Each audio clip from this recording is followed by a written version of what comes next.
دعا بھی کچھ اس انداز میں کہ خود کو اس کی جانب منسوب کر دیا. جو 14 سال کی عمر سے خواہش ہے، وہ کیسے نہ مسکراتا، وہ کیسے اس کی ادا پر صدقے واری نہ جاتا.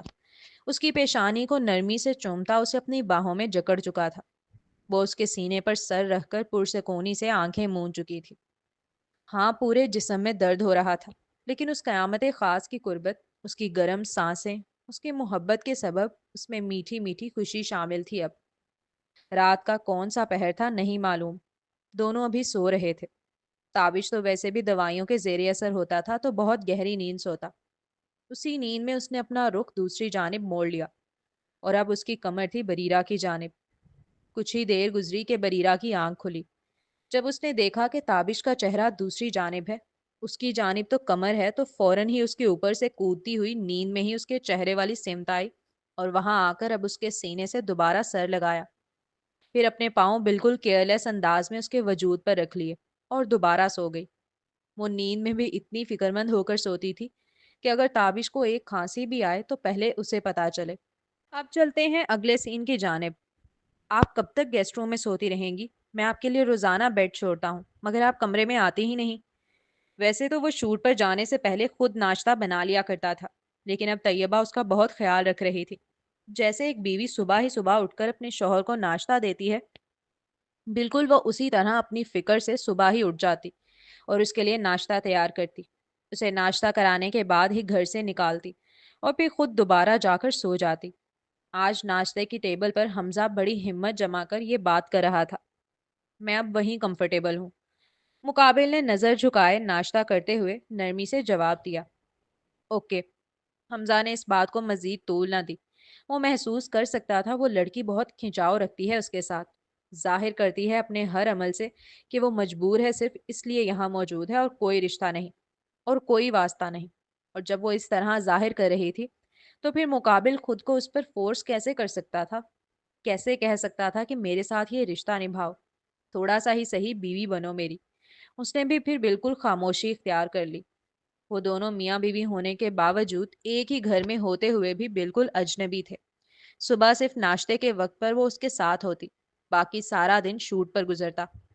ہاں، رات کا کھانا وہ دونوں ساتھ ہی کھاتے تھے. چاہے وہ کتنا ہی لیٹ آئے، طیبہ اس کا انتظار کرتی تھی. وہ جانتا تھا بیچاری بھوکی رہتی ہے کافی کافی دیر تک اس کی خاطر، لیکن اس کے باوجود کبھی جھوٹے منہ بھی نہیں کہتا تھا کہ میرا انتظار مت کرو، کھانا کھا لیا کرو. وجہ صرف اتنی سی تھی کہ اسے ڈر تھا کہ وہ جھوٹے منہ بھی بولے گا تو سنگ دل لڑکی حقیقت میں اس کے لیے کھانے پر انتظار کرنا چھوڑ دے گی، اور پھر جو رات میں کچھ وقت میسر آ جاتا ہے اس کے ساتھ کا، اس سے بھی محروم ہو جائے گا. وہ تو سو جایا کرے گی اس کے آنے سے پہلے پہلے. پھر ناشتے کے بعد وہ اپنا سامان لینے اوپر چلا گیا تھا. اتنی دیر میں طیبہ نے پورا کچن صاف کر لیا. کچھ چاہیے آپ کو؟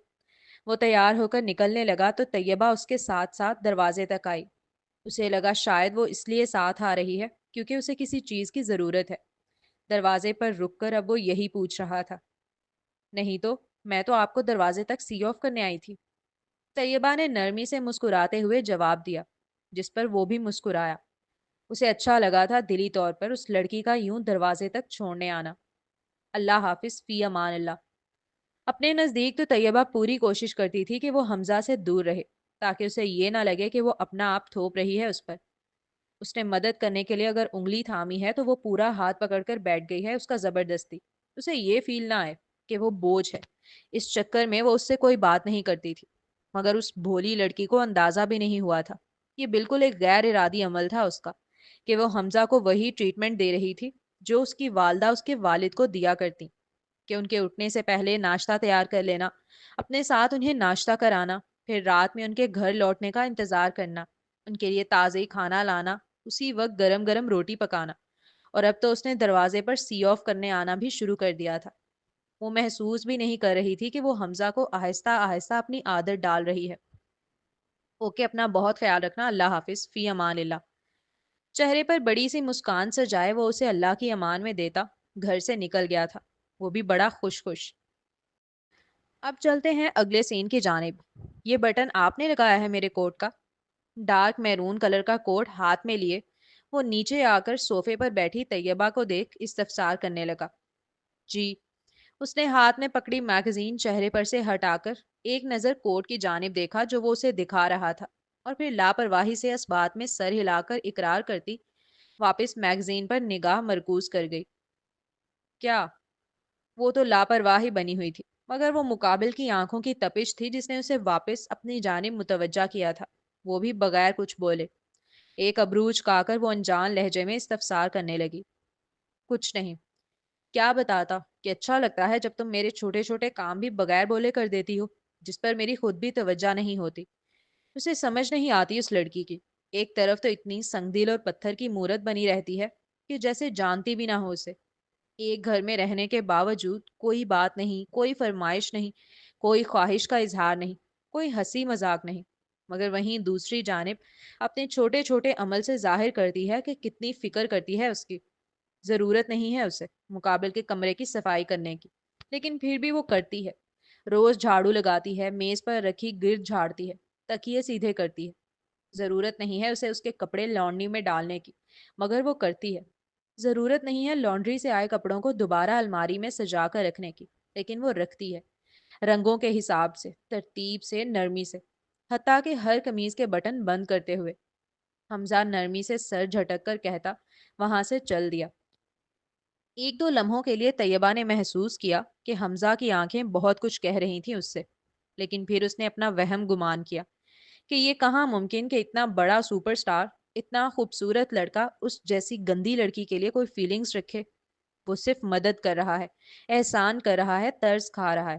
اسے زیادہ سوچنا نہیں چاہیے اس متعلق، ورنہ وہ خود کو خوش گمان کر لے گی اور بعد میں اپنی ان خوش گمانیوں پر بھی تکلیف اٹھائے گی۔ یہی سوچتے ہوئے اس نے واپس اپنی توجہ میگزین کی جانب مرکوز کی۔ اب اگلا سین۔ وہ بار بار اپنا سیل چیک کر رہی تھی، یہاں تک کہ نیند سے اٹھ کر بھی۔ اس کا سر اب ہر وقت بھاری رہنے لگا تھا۔ اسے تو بڑا مان تھا کہ وہ ناراض ہوگی تو پیچھے پیچھے چلا آئے گا۔ آج تک وہ ناراض نہیں ہوئی نا، اسے اہمیت دیتی ہے، ہر بات میں اسے پوچھتی ہے، اس لیے اب پہلے جیسی ویلیو نہیں دے رہا اسے۔ مگر اب جب وہ ناراض ہوگی نا اور بات کرنا چھوڑ دے گی تو پتا چلے گا اسے، پھر خود ہی پاگلوں کی طرح پیچھے آئے گا منانے کے لیے۔ پھر اسے احساس ہوگا وہ کیا کھو رہا ہے، پھر پچھتائے گا بیٹھ کر۔ لیکن اس کی ساری خوشگمانی، اس کا سارا مان دھرا کا دھرا رہ گیا جب 15 دن گزر جانے کے بعد بھی کوئی کال، کوئی میسج موصول نہیں ہوا مہروز کی جانب سے۔ مہروز تو کیا ہی پاگل ہوا، الٹا وہ ہو رہی تھی کہ ناک لگا کر بیٹھ گئی، غصہ کر بیٹھ گئی، خفگی اختیار کر کے بیٹھ گئی، اور دوسری جانب سے منانے کی ذرا برابر کوئی کوشش نہیں۔ کوشش کرنا تو کجا، وہ بندہ تو حال چال تک نہیں پوچھ رہا، سلام تک نہیں کر رہا، جیسے اسے یاد بھی نہ ہو کہ اس کی کوئی بیوی ہے۔ اس سے اب مزید برداشت نہیں ہو رہا تھا۔ اس نے ٹھان لی تھی کہ وہ مہروز سے فیس ٹو فیس بات کرے گی، پوچھے گی آخر مسئلہ کیا ہے اس کے ساتھ، کیوں ایسا بیہیو کر رہا ہے۔ اب چلتے ہیں اگلے سین کی جانب۔ وہ نیند میں تھا جب اس کا سیل رنگ ہونے لگا۔ وہ رنگ ٹیون اسے اپنے کانوں میں چبھتی محسوس ہوئی، اس لیے اس نے دوسری جانب کروٹ لے لی، لیکن کال مسلسل آ رہی تھی جو اسے گہری نیند میں ڈسٹرب کرتی معلوم ہوئی۔ گہری نیند کے سبب اس نے بغیر دیکھے کہ کال کس کی ہے ڈسکنیکٹ کر دی۔ صرف کچھ ہی وقت گزرا تھا کہ اس کا دروازہ زور زور سے بجنے لگا۔ کیا قامت آ گئی ہے ماموں، کیوں دروازہ بجا رہے ہیں اتنی زور سے؟ نہ چاہتے ہوئے بھی زبردستی آنکھیں کھول کر وہ کمرے کا دروازہ کھولنے آیا، اور پھر نہایت چڑھتے ہوئے اپنے ماموں سے پوچھنے لگا، کب سے تمہاری موم فون کر رہی ہیں، اٹھا کیوں نہیں رہے ہو؟ تمہیں کچھ خبر بھی ہے کتنی بڑی قیامت برپا ہو گئی ہے ہم پر؟ رومان کے ماموں ارمان، جو دکھنے میں صرف اس سے 4 5 سال بڑے معلوم ہو رہے تھے، بڑے پینک حالت میں گویا ہوئے۔ کیا ہوا ہے، خیریت؟ اس نے ابھی بھی کوئی خاص توجہ نہیں دی تھی۔ تمہارے ڈیڈ، ان کا انتقال ہو گیا ہے۔ اور بس یہ جملہ کانوں میں پڑنا تھا کہ لمحہ بھر میں اس کی آنکھیں مارے شوق کے پھیلیں۔ نیند تو کجا، اب تو جیسے سانس بھی نہ آ رہا ہو۔ وہ کتنے ہی لمحے ششتر سی حالت میں اپنے ماموں کو دیکھتا رہا۔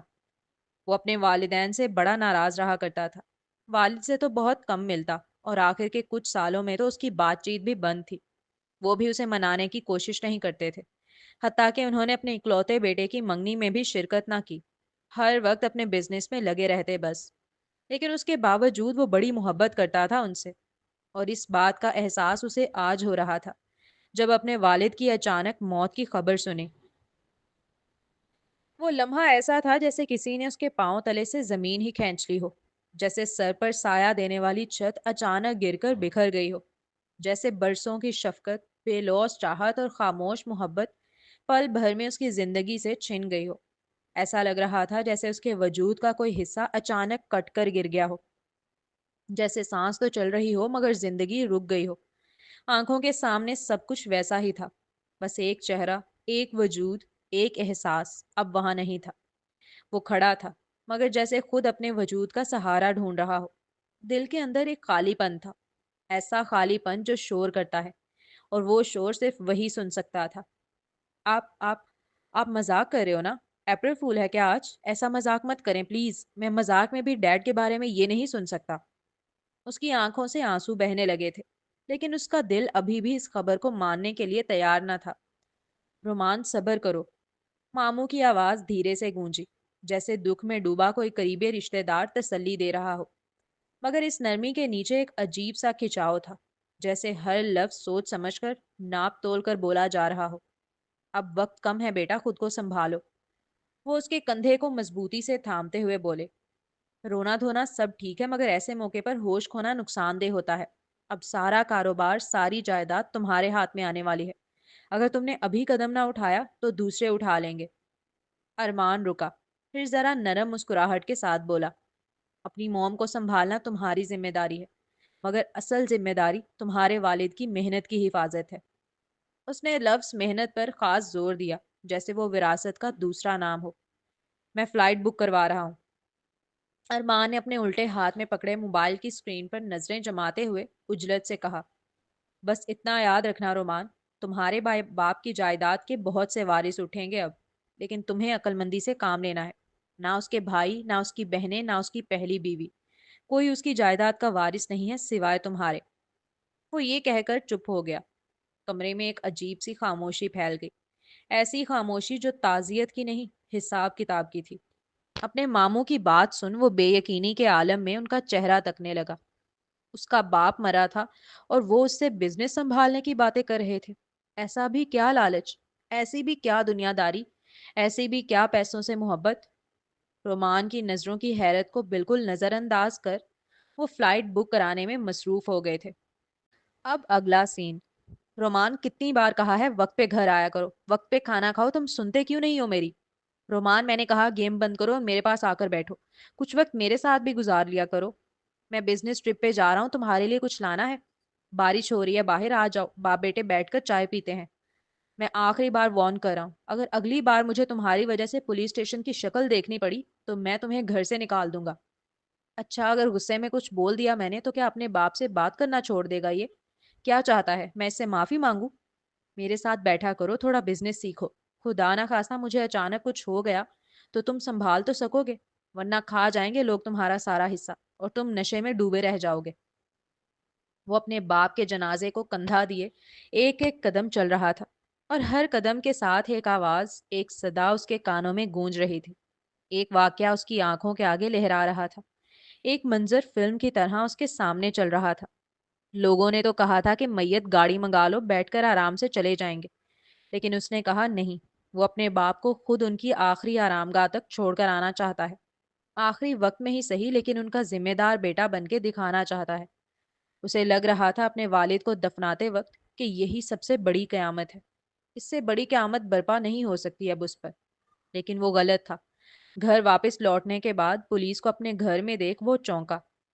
عروج خاتون نے بڑی جلد بازی کی تھی اپنے شوہر کو دفنانے میں، ان کے بہن بھائیوں اور رشتہ داروں کے گاؤں سے آنے کا انتظار تک نہ کیا تھا، مگر رات کے وقت جب وہ لوگ ان کے گھر پہنچے تو اکیلے نہ آئے، پولیس والوں کو ساتھ لے کر آئے۔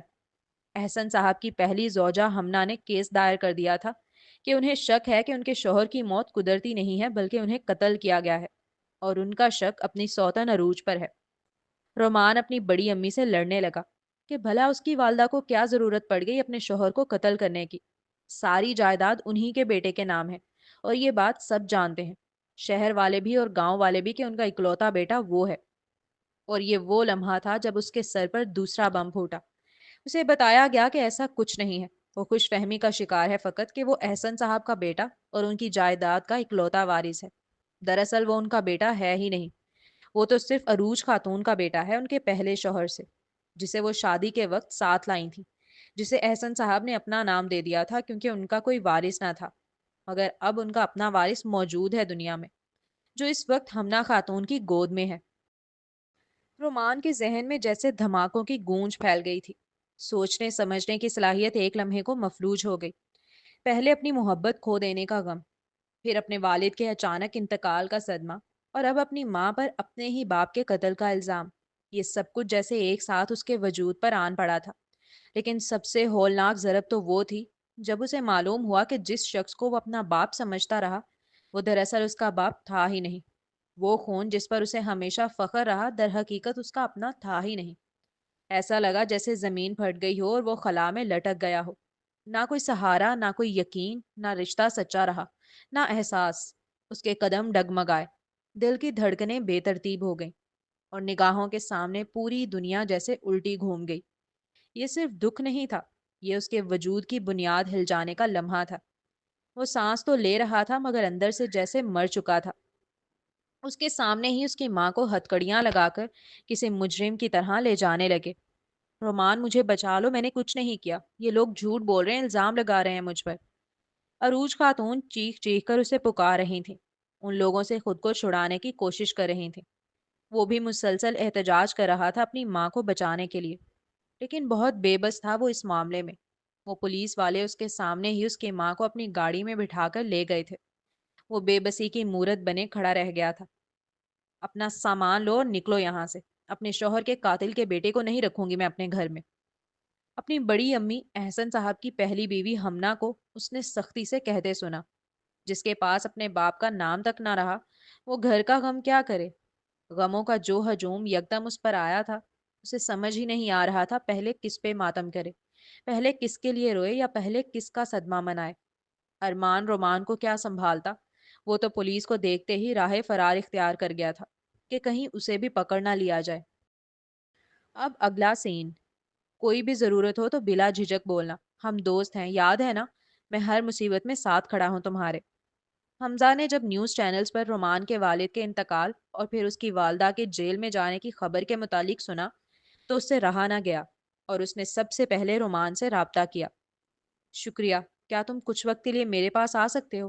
میں جانتا ہوں میں بہت سیلفش بیہیو کر رہا ہوں، تم کوئی فری آدمی تھوڑی ہو، کام ہے تمہارے پاس کرنے کے لیے بہت، لیکن مجھے اس وقت سپورٹ کی ضرورت ہے۔ ہر کوئی ایسا لگ رہا ہے میرے خلاف ہے، مجھے کوئی راستہ نظر نہیں آ رہا ہے ان سب سے نکلنے کا۔ ایسا لگ رہا ہے میرے ارد گرد گھیرا تنگ ہوتا جا رہا ہے، میں کسی بلیک ہول میں گر گیا ہوں۔ میں مر بھی نہیں سکتا کہ میری موم جیل میں ہے، اور وہ اپنے دن رات صرف اسی امید پر گزار رہی ہیں کہ میں انہیں وہاں سے نکال لوں گا۔ اگر مجھے کچھ ہو گیا تو ان کا کیا ہوگا؟ وہ بے قصور ہیں، میں جانتا ہوں وہ بے قصور ہیں۔ وہ چڑیل عورت ہمنا پھنسا رہی ہے میری موم کو، میرے چاچا اور پھپھو ہیں، سب ان کے ساتھ ملے ہوئے ہیں، سب مل کر پھنسا رہے ہیں ہمیں۔ حمزہ کو عادت تھی رومان کو بڑا ایٹیٹیوڈ میں سیلف کانفیڈنس کے ساتھ دیکھنے کی، مگر آج جب اسے یوں ٹوٹا اور بکھرا دیکھ رہا تھا تو شدید تکلیف محسوس کر رہا تھا وہ۔ اسے ترس آ رہا تھا رومان کی حالت پر، اور اسے کیا، کوئی بھی اگر اس لمحے اس لڑکے کی باتیں سن لیتا تو رونے لگتا، اس کا بھی کلیجہ پھٹتا۔ تم حوصلہ رکھو، مجھ سے جتنی جلدی ممکن ہے میں پاکستان آنے کی کوشش کرتا ہوں، پھر ساتھ دیکھیں گے سب کچھ۔ تم اکیلے نہیں ہو یار، ٹینشن مت لو۔ وہ رومان کو جتنا حوصلہ دے سکتا تھا فون پر وہ دے رہا تھا۔ تم پاکستان جا رہے ہو؟ طیبہ اس کی ساری باتیں سن چکی تھی۔ اس کے سامنے والے صوفے پر بیٹھتے ہوئے آنکھوں میں امید لیے تیزی سے استفسار کرنے لگی۔ ابھی تمہارے ڈاکیومنٹس بن کر آنے میں 10 دن باقی ہیں، میں چاہ کر بھی تمہیں اپنے ساتھ نہیں لے جا سکتا اس وقت، ٹرائی ٹو انڈرسٹینڈ۔ اس نے نہایت بے بسی سے کہا، جس پر طیبہ اس بات میں سر ہلانے لگی۔ اس کے نزدیک یقیناً حمزہ تو یہی چاہے گا کہ جتنی جلدی ممکن ہو سکے اس سے اپنی جان چھڑائے۔ تھک گیا ہوگا وہ بھی اس کی ذمہ داری اٹھاتے اٹھاتے، لیکن سارا مسئلہ ڈاکیومنٹس کا تھا۔ اب چلتے ہیں اگلے سین کی جانب۔ رومان کو میری ضرورت ہے، وہ دوست ہے میرا، مجھے کوئی اندازہ نہیں وہاں کتنے دن لگ جائیں، اس لیے یہ پیسے رکھ لو، باقی پیسے تجوری میں رکھے ہیں، یہ پاس ورڈ ہے، اس کے علاوہ بھی اگر ضرورت پڑتی ہے تو مجھے کال کر دینا، اوکے؟ وہ اس کے ہاتھ میں پیسے پکڑاتے ہوئے بڑی نرمی سے گویا ہوا۔ طیبہ ان پیسوں کو ہاتھ میں لے کر بڑی حیرت سے دیکھنے لگی، کبھی وہ ان پیسوں کو دیکھتی اور کبھی اس لڑکے کو۔ ابھی تو وہ پیسوں پر ہی حیران تھی کہ مقابل نے اسے اپنی تجوری کا پاسورڈ بتایا۔